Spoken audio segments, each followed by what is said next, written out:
it's time for our next speaker. So Hope Michelson is an associate professor in the Department of ACE, and we're going to move back to a global perspective.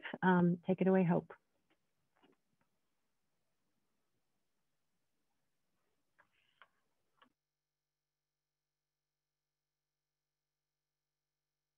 I think you're muted. Muted, but you can see the slides, yeah? Yeah, we can see the slides, yeah. And my extremely tidy desktop too. Put it on full slide, there you go. So yes, I'm gonna take this global perspective, and I thought it would be fun to use this short talk as an opportunity to think about a big issue and to sort of set the stage and then talk through some implications of current trends in this space.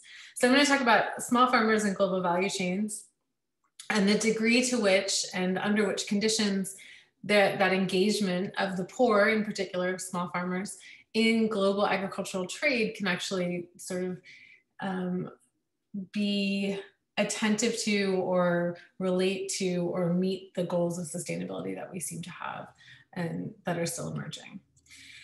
So about 75% of the world's poorest people, so this is people living on less than $2 a day globally, live in rural areas and rely on agriculture for their livelihood. So when people ask me why I study agriculture, it's because I'm a development economist, it's because I'm interested in poverty, and rural areas and agriculture continue to be the sector and the regions that sustain the poor, right? So in particular, as economies develop, we see again and again a trend in which the industrial sector and the service sector of the cities sort of grows faster for a number of different reasons than rural sectors, in terms of the sort of especially the productivity gains and labor employment. And so rural areas end up being this sort of reserve, this like sink of poverty as economies change and grow. So this is this persistent challenge that economies face as they grow and as they restructure. So the World Bank currently estimates, it's a couple years old, but it hasn't changed that much.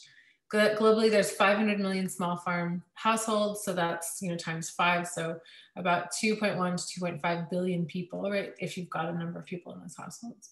So these are small-scale farmers cultivating less than 5 acres.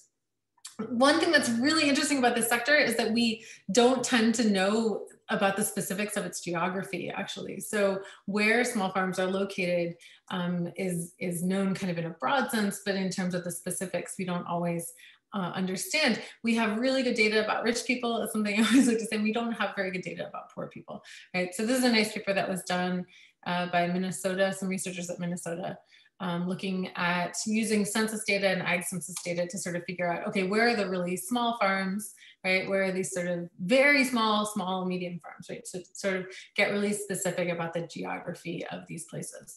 So you can see, right, these parts of Southeast Asia and East Asia have a lot of very small farms. This is less than 2 hectares, and that's for different reasons related to history and sort of land tenure policies. And then you've got a lot in Central and Sub-Saharan Africa that are medium and small. Okay, so widespread and important. So, but this population is really important from a sort of ag development perspective, but also from a broader perspective. And we know this is from a World Bank development report from a few years ago that focused on agriculture. Right, that increasing agricultural productivity is fundamental to restructuring and developing an economy and reducing poverty, right? So we know that the poor tend to be in agriculture, and we know that increased productivity in the ag sector is associated with, not necessarily causally, but there's a strong association with reductions in poverty, right? So this is really important from a global perspective, from an individual country's development perspective, right? If you care about poverty, you need to think about these issues as well. Okay, so the other thing that's really fascinating here is that small farmers are fundamental, right? There's tons of them, and they tend to produce commodities in many cases that are really important to the global economy, but we don't see them. They tend to be economically invisible, and I can be specific about what I mean by that terminology. So, there's this interesting distinction with ag that makes it really important and really I think fascinating to think about in terms of why it's different from other sectors of the economy, right? So agricultural production has a specific location requirements associated with it, right? Geographic and climate constraints that mean you have to grow particular crops in particular regions of the world, unless you want to spend tons of money on greenhouses and irrigation and stuff, right? So if you want to sort of economically cultivate crops in particular you're going to have to do it in particular environments. So you're sort of, you know, you're kind of forced to source particular crops from particular regions of the world. And in many of those regions of the world, small farmers are fundamental to the production of those crops, right? So you have to think about this problem if you're somebody who's who's sourcing cocoa, for example, coffee, cashew, cotton, right? These are crops that are grown by the poor, and they're grown in particular places, right? In particular low-income countries. So that's something that's really important. So what do I mean by this invisibility? So small farmers, this is a kind of a schematic from a report done by a sort of large chocolate foundation on the cocoa supply chain, right? So small farmers sit at the beginning of these long global supply chains for products, right? So you've got smallholders, and then you've got multiple levels of sort of market intensive, intermediaries sitting between smallholders, and then initial stages of processing, retailing, wholesaling, and consumers. The production tends to be geographically dispersed and pretty fragmented, and that has these interesting consequences related to, you know, sort of limited quality incentives within the supply chain and sort of limited economic visibility.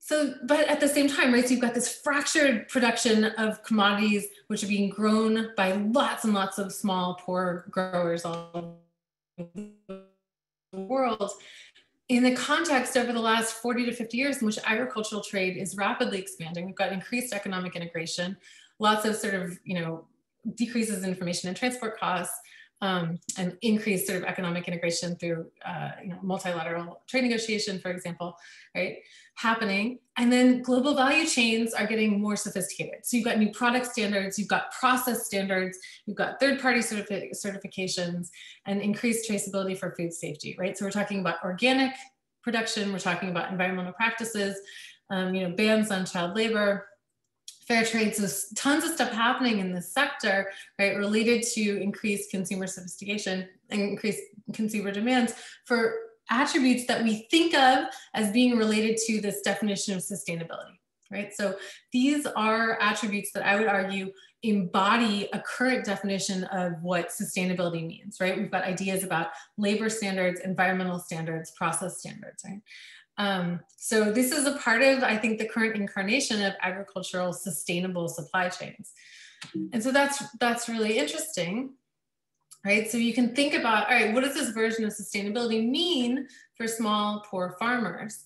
So I think there's a big problem here. And I have research on this, and I'm involved in other research, and other folks are thinking about this as well.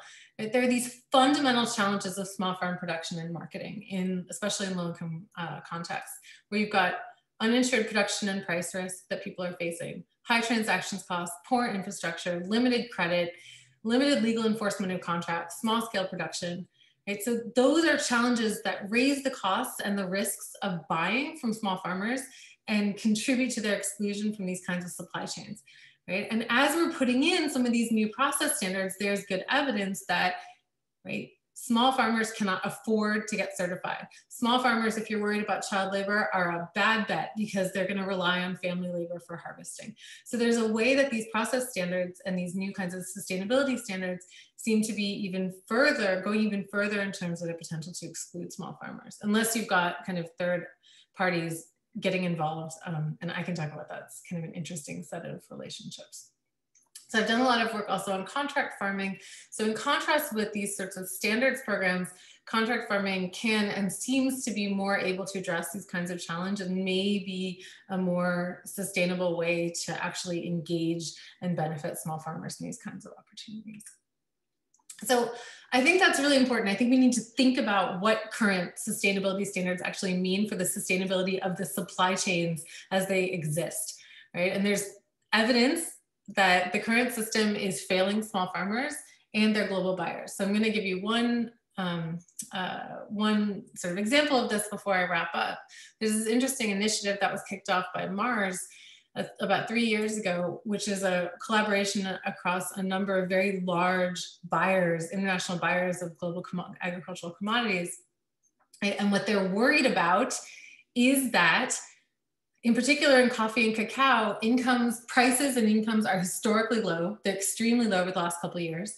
And these global buyers are looking at the current circumstance and saying, wow, our supply chains may not be sustainable economically in the long term for us as buyers.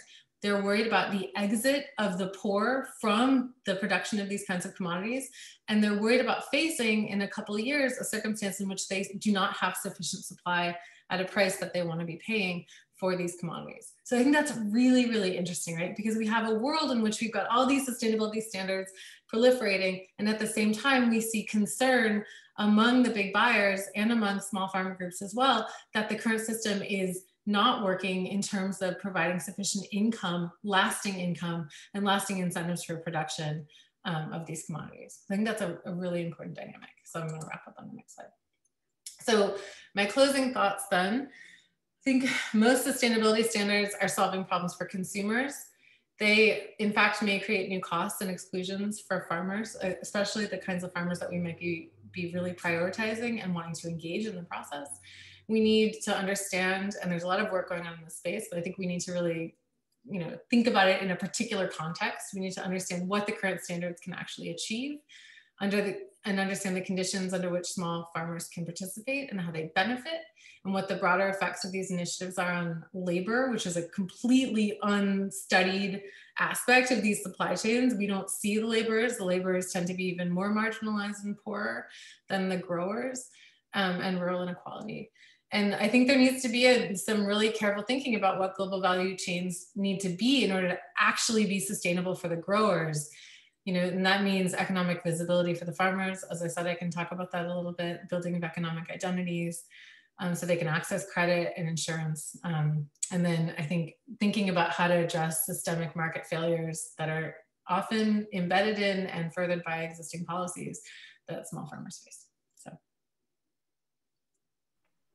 Great job, Hope. And I think it just points out that when we talk about sustainability, it isn't just about the environment, it's about the people in the system, and especially worrying about vulnerable people who are already struggling. Okay, so we're going to be transitioning to the next, to Elon's presentation, but do people have questions for Hope? I guess there was a comment in the chat that we see something from Christine Bozak. We see something similar in the US with small farms being unable to get certified USDA organic. Have you been part of conversations about that? No, I'm really interested in starting to think about these issues in the domestic space. And that's one thing that I'm excited about with respect to CEOS, is taking some of the insights on the work that I've done in an international context and thinking about the way that that maps into the kinds of constraints that producers face in the United States. So I think there's some real similarities. Yeah. Can you give an example of a particular, you said you thought contracts would be a better, potentially better strategy. So what's an example of that for this? So that's great. So there's don't really study that. Yeah. Right. So there's ways that you can have contracts that provide farmers with sufficient certainty about the quantity and the price that they're going to be, the quantity that they're going to transact and the price they're going to be paid, that we see significant increases in the investment farmers are willing to make in the production of that crop. So you've got farmers producing in markets that are highly fractured and highly unspatially integrated, which means when you have a big local harvest, it crashes the price. Right? So if you have well-integrated markets, if you have a big local production boom, that gets sort of arbitraged out spatially across lots of other markets. But lots of places that doesn't happen.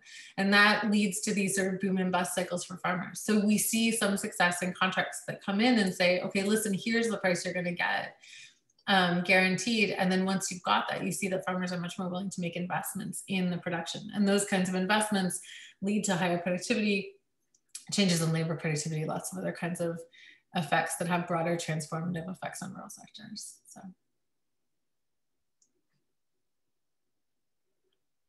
There were a few more comments in the chat, but I think we need to move on to Elon. So Hope, if you want to respond